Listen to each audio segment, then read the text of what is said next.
Jim, shifting to you, when you talk about compromise, and this is the year that there has to be compromise, where will Democrats find it? And then will that be perceived as, because everyone wants the victory that they can crow about heading into the midterms when people head to the polls, who gets the win if you come to a compromise? That always seems to be the challenge in Washington. Nobody wants to give the other side a victory. Right. Well, both sides in on this, and both sides have to get a loss on this. Look, the Republicans have a problem. They're going into the midterms. Their approval rating, wouldn't melt an ice cube. So they're looking at a bloodbath in 2018. And 2017 was a year in which Republicans really did not look to Democrats for help. They did everything on their own. There needs to be a change. The signal needs to come from President Trump, and it's got to be more than words. It's got to be deeds. He had the deal with Chuck and Nancy in September, and then he backed off.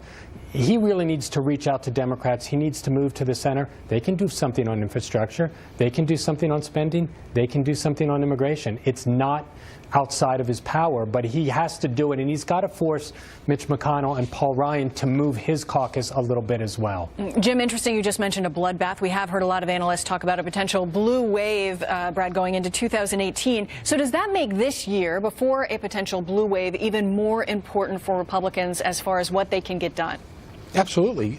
They need to run on their record. We control every facet of government, the White House and both houses of Congress. So it's incumbent upon us to have a record that we can run on. And that history is against us in the midterms. Since the Civil War, we've lost, on average, 32 seats in the House and 2 in the Senate. So history's not with us, but math is. Democrats are defending a lot more races, both House and Senate, and putting more money and spreading their resources thin. So if we have a good record, I think we'll be rewarded by the electorate come November. And Jim, the final word, are there any concerns? Democrats could be seeing a lot of victories coming up, that they could be complacent going into this election year.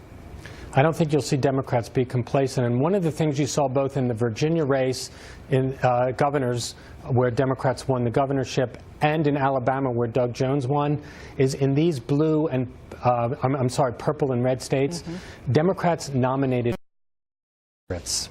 And if they are nominating moderates in purple and red areas in congressional districts and in Senate seats, they could have a very, very successful election in 2018. That is a broad path that they're taking. So I think Democrats feel optimistic about 2018. They ought to. That doesn't mean you can't get things done this legislative session.